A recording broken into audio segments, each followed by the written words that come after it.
Hi everyone, कैसे हैं आप लोग। आई होप आप लोग अच्छे होंगे और पढ़ रहे होंगे। जैसा कि आप लोग जानते हैं, हम लोगों ने लास्ट लेक्चर में ऑपरेटिंग सिस्टम पढ़ा था, उसकी वर्किंग पढ़ी थी। आज हम अपनी एक्सप्रेस को आगे बढ़ाएंगे और आज हम कुछ ऐसी चीज़ें पढ़ेंगे जो कि बिगनर्स के लिए काफ़ी इंपॉर्टेंट है, लेकिन अगर आपको ये चीज़ आती तो आप ये चीज़ स्किप कर सकते हैं और ये हमारे सेकेंड सेक्शन का पार्ट है। तो इस सेक्शन में हम लोग पढ़ेंगे प्रोग्रामिंग पैराडिम्स, एल्गोरिथम या सूडो कोड, फ्लो चार्ट और स्टेप्स फॉर प्रोग्रामर डेवलपमेंट, जिसमें लिंकर और लोडर के बारे में पढ़ेंगे। ठीक है, तो इस लेक्चर में हम लोग प्रोग्रामिंग पैराडिम्स के बारे में पढ़ेंगे। तो चलिए बिना किसी की देरी के साथ इसको स्टार्ट करते हैं।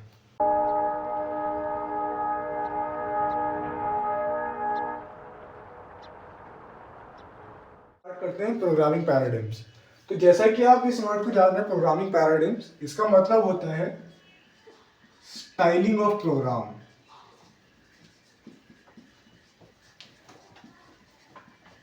कि प्रोग्राम कैसे स्टाइल होता है, प्रोग्राम कैसे बनता है, इसके अंदर वो देखते हैं। मेनली प्रोग्रामिंग पैराडिम 4 टाइप की होती थी। सबसे पहले जो यूज होती थी वो थी मोनोलिथिक प्रोग्रामिंग। ये एकदम बिगिनिंग में यूज होती थी, ठीक है।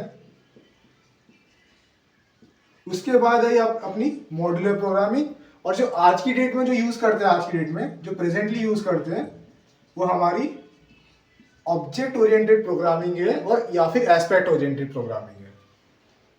सही है। तो अब हम सबसे पहले देखते हैं मोनोलिथिक प्रोग्रामिंग। इसको हर किसी को हम एकदम एग्जांपल के साथ देखेंगे इन डिटेल। तो चलिए मोनोलिथिक प्रोग्रामिंग स्टार्ट करते हैं बिना किसी देरी के साथ। सो गाइस, सबसे पहले हम देखते हैं मोनोलिथिक प्रोग्रामिंग। मोनोलिथिक प्रोग्रामिंग जो है वो सबसे पहले हमारी इंट्रोड्यूस हुई थी, जो मतलब बिगिनिंग ऑफ प्रोग्रामिंग का टाइम था ना, उस टाइम मोनोलिथिक प्रोग्रामिंग आई थी। इसका एग्जांपल बेसिक है। और इस मोनोलिथिक प्रोग्रामिंग बेसिकली होता क्या है, ये लाइन से ये एक तरह से आप कोड समझ सकते हैं, सेट ऑफ इंस्ट्रक्शन है यहाँ। तो मोनोलिथिक प्रोग्रामिंग के अंदर मेनली होता क्या है, जो इंटायर सोर्स कोड होता है वो सिंगल पीस होता है, एक ही साथ लिखा होता है, सारा एक ही साथ लिखा होता है। और अगर मैं आपको एक चीज़ याद हो, मैंने प्रीवियस वीडियो में बताया था कि प्रोग्राम के अंदर बेसिकली होता क्या है। प्रोग्राम के अंदर डेटा और सेट ऑफ इंस्ट्रक्शंस होते हैं। जो वो डेटा और सेट ऑफ इंस्ट्रक्शन है वो सारे इधर इधर कहीं ना कहीं लिखे होंगे, है ना। और डेटा और सेट ऑफ इंस्ट्रक्शन कहीं ना कहीं लिखे होंगे, तो मतलब बहुत सारे लोग तो इसको कोड नहीं कर सकते, एक सिंगल पर्सन ही कोड कर पाएगा। और अगर सिंगल पर्सन ही कोड कर पाएगा तो कोड मतलब हमारे बढ़ता ही जाएगा, कीप्स ऑन इंक्रीजिंग। हाँ, और अगर बढ़ता कोड बड़ा होता गया हमारा और सिंगल एरर, तब तो गया हमारा इंटायर कोड। तो मतलब मोनोलिथिक प्रोग्रामिंग काफी कॉम्प्लेक्स प्रोग्रामिंग है। लाइक एक ही सिंगल करेगा। अगर मैं बताऊं तो ये पेंटिंग की तरह है। जैसे अगर आप किसी भी पेंटिंग को पेंट करेंगे, एक ही पर्सन करेगा, वो बहुत सारे पेंटर्स तो आके एक पोर्ट्रेट या स्केच नहीं बनाएंगे, है ना। तो मोनोलिथिक प्रोग्राम, अगर मैं बात करूं, जो प्रोग्रामिंग है बिगनिंग में जब इंट्रोड्यूस हुई थी, तो वो पेंटिंग की तरह सोचते थे कि एक सिंगल पर्सन इसको सब कुछ करेगा। लेकिन जैसे जैसे हमारी रिक्वायरमेंट बढ़ी और सॉफ्टवेयर वगैरह और डेवलप हुए, उस टाइम में इंट्रोड्यूस हमारा प्रोसीजरल प्रोग्रामिंग। प्रोसीजरल प्रोग्रामिंग में क्या होता है, जैसे यहाँ पे मैंने बताया आपको डेटा और इंस्ट्रक्शंस रहते हैं, ठीक है। तो एक डेटा इंस्ट्रक्शन यहाँ पे रहेगा, एक यहाँ पे रहेगा। तो रादर देन ये अलग अलग रहे, मैं इनको एक साथ क्यों नहीं लिख सकता। तो मैंने इस केस में फंक्शंस को इंट्रोड्यूस किया। फंक्शंस हम आगे जाके अच्छे से पढ़ेंगे, लेकिन बस आप थोड़ा सा अगर मैं ब्रीफ बताऊं तो फंक्शंस कुछ नहीं होते, सेट ऑफ इंस्ट्रक्शंस होते हैं टू परफॉर्म अ टास्क। किसी भी टास्क को परफॉर्म करने के लिए कुछ इंस्ट्रक्शंस होते हैं।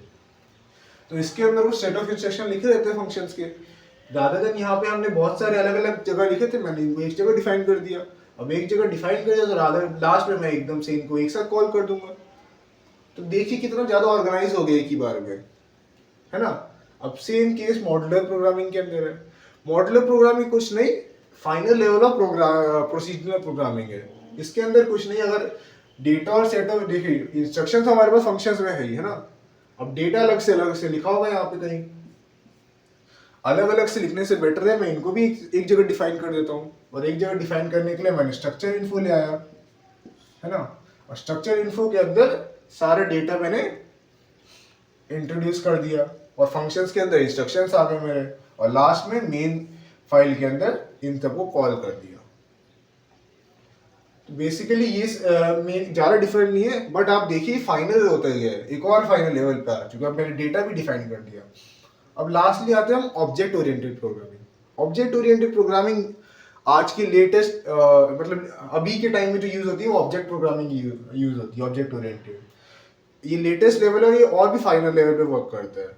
जैसे कि यहाँ पे डेटा और फंक्शंस को मैंने अलग अलग लिखा हुआ है, तो रादर देन मैं इसको अलग अलग लिखूं, मैं इसको एक साथ भी तो लिख सकता हूँ। एक साथ लिख के फिर एक साथ इनको कॉल कर दूंगा, और वो एक साथ लिखने के लिए मैंने क्लास इन्फो को डिफाइन किया है। क्लास इन्फो के अंदर मैं एक साथ सारी चीज़ों को लिख सकता हूँ और फिर इनको एक साथ कॉल करूँगा। और जो ऑब्जेक्ट ओरिएंटेड प्रोग्रामिंग है वो अभी के टेक्नोलॉजी में यूज होती है, और मेनली जो लैंग्वेजेस है C++, जावा, जो नई नई लैंग्वेजेस है उसके अंदर यूज होती है। और अगर मैं आपको चारों को एक साथ बताऊं कि चारों एक्चुअली होते क्या है, तो अगर आपने कोई भी कंपनीज वगैरह रन करते हैं सपोज, तो आप उसको अकेले तो संभाल नहीं पाते होंगे। कई सारे लोग हर एक काम के लिए अलग अलग वर्कर होगा, है ना। तो उस केस में प्रोसीजरल प्रोग्रामिंग, मॉड्यूलर या ऑब्जेक्ट ओरिएंटेड हमारा काम आएगा। मोनोलिथिक आ नहीं पाएगा, ये अकेला बंदा करता है। वहीं पे अगर आप किसी भी शॉप वगैरह किसी को संभालते होंगे, कोई भी रिटेल शॉप वगैरह, तो वहाँ पे एक बंदा सबको संभाल सकता है, तो वो हमारा मोनोलिथिक प्रोग्रामिंग के अंदर आता है। तो आई गेस आप लोग को इन चारों के बीच में थोड़ा बहुत डिफरेंस समझ आया होगा। और अगर आपको समझ आया तो बस बेसिकली कुछ नहीं है, ये जो हमारा जो आगे आगे टाइम से बढ़ते जा रहे हैं, तो कुछ नहीं, ये फाइनल लेवल पे जाता जा रहा है प्रोग्रामिंग, और हमारा जो प्रोग्राम है वो और ज़्यादा ऑर्गेनाइज लग रहा है, और ज़्यादा अच्छा दिख रहा है ना। इससे ज़्यादा कुछ और मेन डिफरेंस नहीं है। सो गाइस, मेरे को लगता है आपको ये समझ आया होगा। अगर आपको ये वीडियो समझ आया तो आप वीडियो को लाइक करें और सब्सक्राइब करें और अपने फ्रेंड के साथ शेयर करें। तब तक के लिए हम नेक्स्ट वीडियो में मिलते हैं, तब तक के लिए ओके बाय, थैंक यू।